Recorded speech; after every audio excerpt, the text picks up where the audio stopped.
Honorable Speaker say, I rise to contribute and support other honorable members in congratulating the Honorable Minister for Economy for a well-thought and articulated 2019-2020 national budget.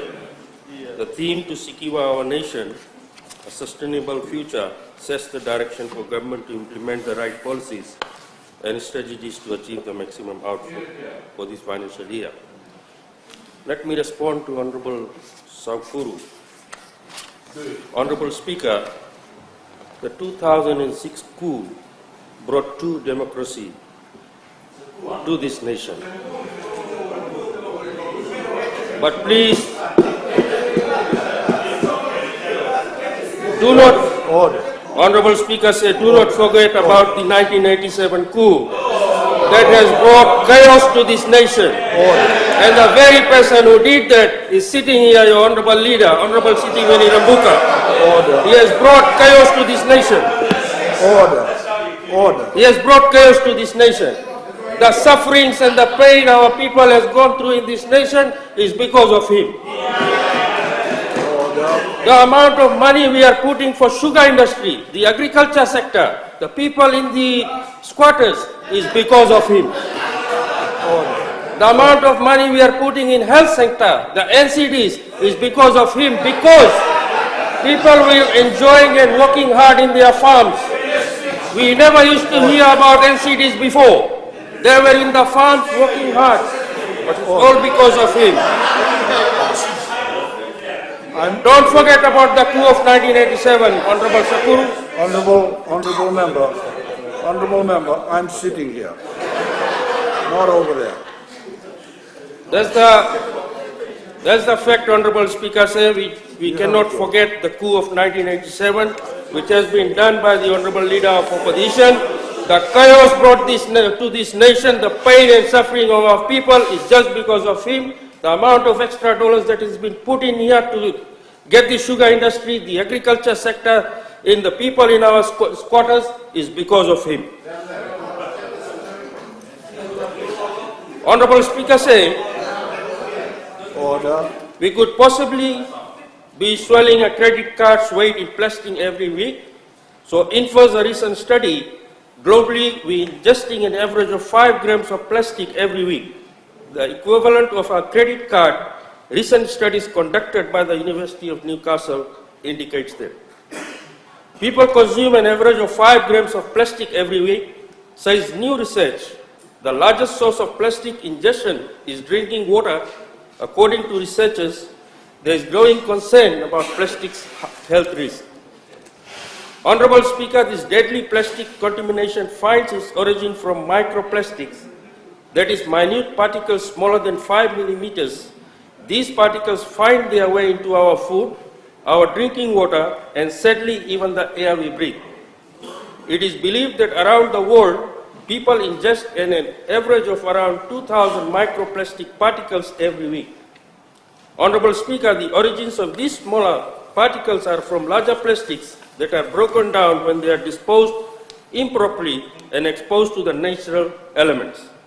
They then find their way into our rivers and oceans and get eaten by fish and other marine animals. This then ends up on our plates, coming up as part of the food chain. Honorable Speaker, this global issue is so unabated that even if Fiji were to clean its own backyard, it still would not keep us safe entirely from these particles, as these particles could also be coming into our shores from international waters. Honorable Speaker, Fiji is joining a growing club of countries that are taking steps to ban expandable polystyrene foam or styrofoam, a petroleum-based plastic. While this is a material of great concern to our environment, it is also quite appealing to use it in so many ways. Products made of this material are a real threat and a danger to our environment and should have no place in Fiji. They are major environmental hazard where they leak into our marine environment and contaminate our waters. Honorable Speaker, studies conducted by the University of California show that our marine animals are threatened with both mechanical and chemical threats. The polystyrene foam, when swallowed by our Fish lodges itself in the intestines and causes blockages that can be highly lethal. Honorable Speaker, chemically observant properties make styrofoam even more dangerous. They behave like pollutant sponges, absorbing and concentrating some of the most dangerous pollutants in the ocean. The marine animals, some of whom are found on our delicacy menu, consume them and end up on our plates. Recent studies show that there are 57 chemical byproducts released during the formation of styrofoam. They are not just air pollutants, but also result in liquid and solid toxic waste materials requiring proper means of disposal. During the manufacturing process, styrofoam uses hydrofluorocarbons, which damage our ozone layer and impact climate change, which is a serious problem as well. Honorable Speaker, another reason why banning of styrofoam is a necessity is the near impossibility of its recycling due to its chemical properties, and even if it were possible, there isn't a market for the same. With the overwhelming evidence and the reasons presented to this House over the dangers of plastics and styrofoam, the Ministry of Waterways and Environment strongly recommends the regulatory changes that will apply to all plastic bags, which compromises to whole or in part polyethylene, which is a thickness of less than 50 microns.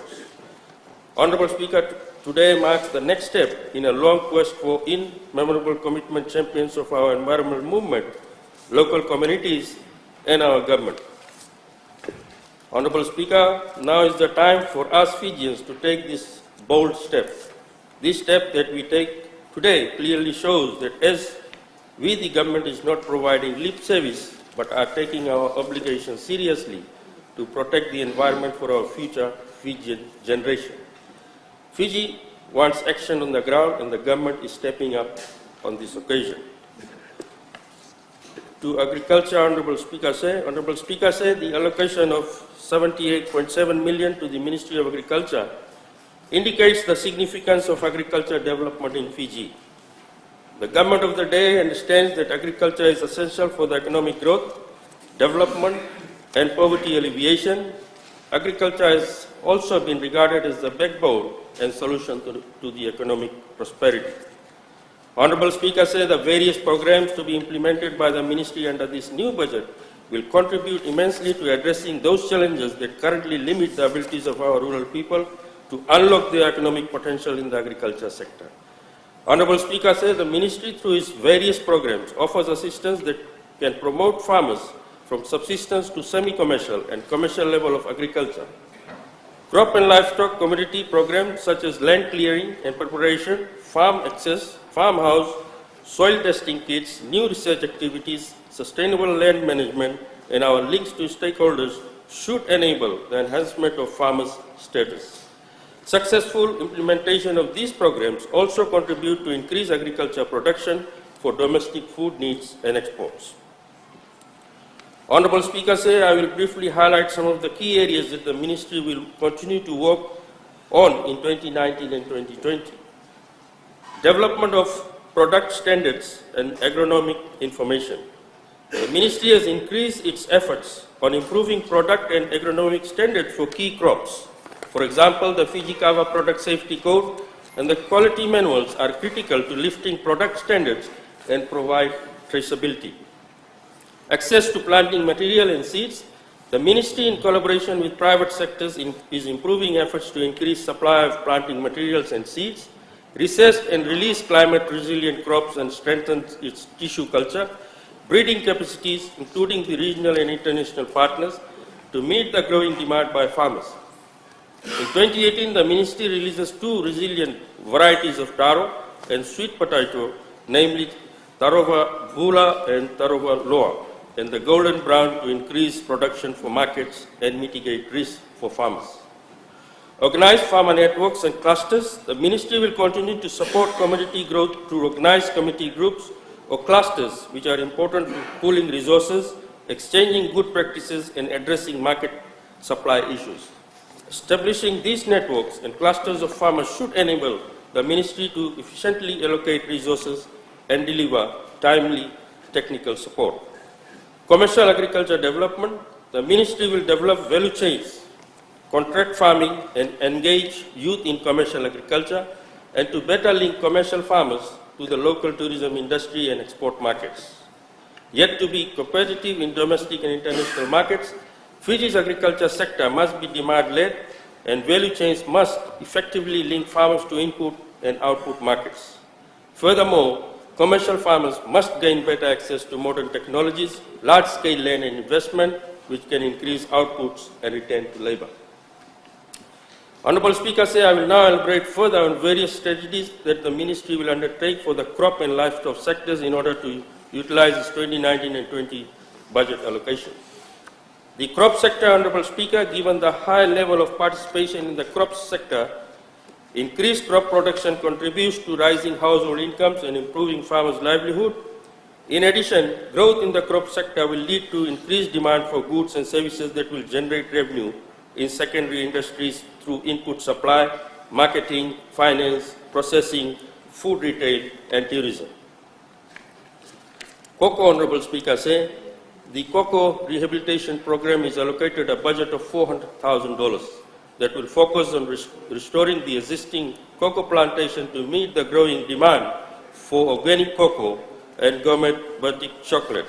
The scope of implementation will include setting up a Farmers Association assistance to acquire bio-grow organic license, rehabilitation of the 120 hectares of existing cocoa farming areas in Namau, Matasa, Walevu, Kolata, and Navuni, Iwi, and planting the new variety of better cocoa yield. Pineapple, Honourable Speaker, the Fiji's pineapple industry have been consistently performing well over the years. The average volume produced annually in the last 5 years amount to 5,000 metric tons. Our main export markets for pineapple are New Zealand, Canada, Nauru, and other Pacific islands. The average pineapple export earnings for the 5 years is around 10,000. On the other hand, volume of import continued to increase, which is mainly due to increased demand for the tourism sector. This analysis warrants government's intervention to increase pineapple production and improve quality to meet the demand of the tourism sector. This budget of 100,000 will support pineapple farmers in the provision of agro inputs, planting materials, and farm implements. BQA farmers, honourable members, Honourable Speaker, Fiji has 49 commodities under the bilateral quarantine agreement that has been open access export to New Zealand. Fiji is the only country that can supply fresh okra and duruka to this destination, and with its growing Pacific population, we are not meeting the demand for fresh fruits and vegetables. The 2019 and 2020 budget for $200,000 will address this problem through the provision of agro inputs and fund post-harvest handling activities to our BQA farmers.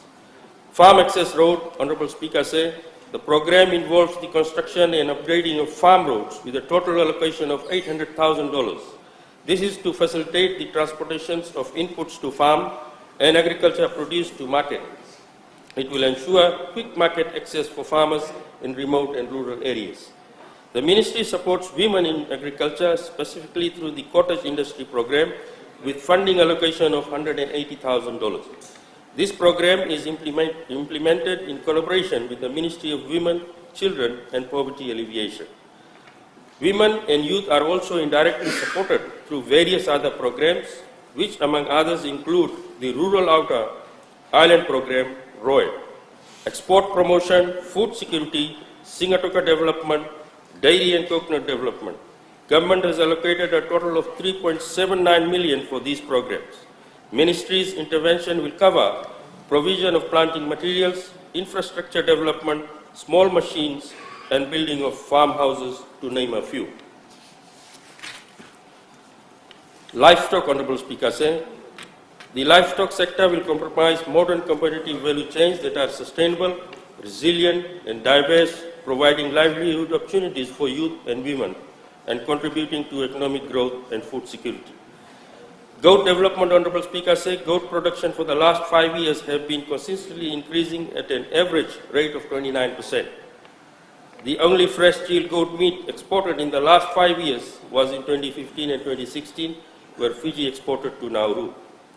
The Goat Extension Development Program has been allocated a budget of $200,000, and activities will focus on the following: strengthening goat industry through improving bloodline by developing 2 multiplication centers and 3 breeder supplier farms.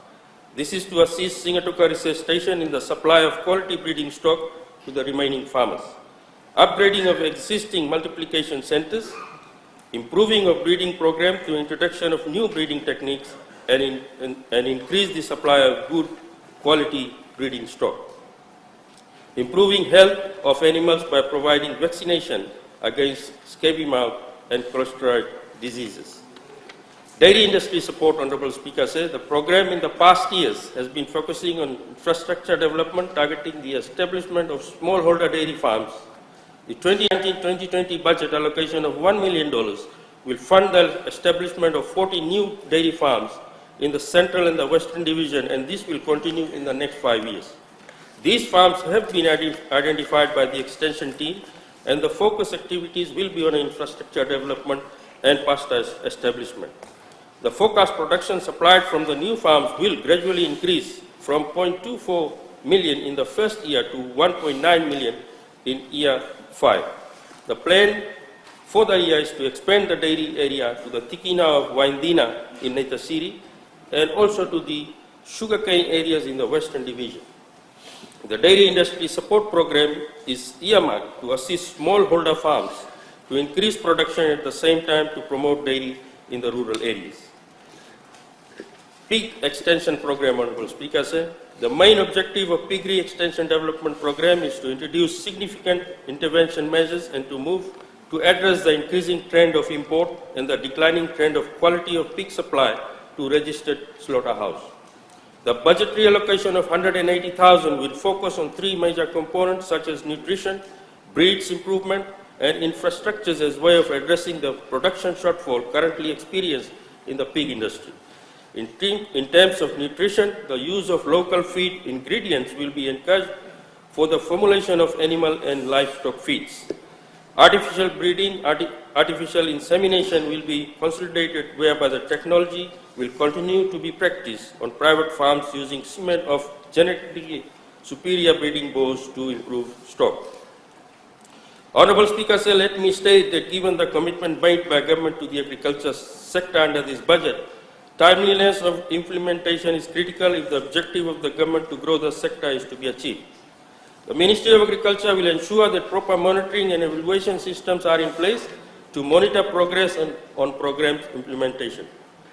At the same time, we will continue to find efficiencies and streamline our processes so that this assistance is provided promptly and to those that need it most. Honorable Speaker, sir, let me conclude by stating once again my appreciation for the allocation and the support to the Honorable Minister for Economy for presenting to Fijians a well-planned budget. This budget will go a long way in elevating the living standards of all Fijians and enable us to continue to build our economy for our future generations. Honorable Speaker, I extend my full support for the budget. Thank you.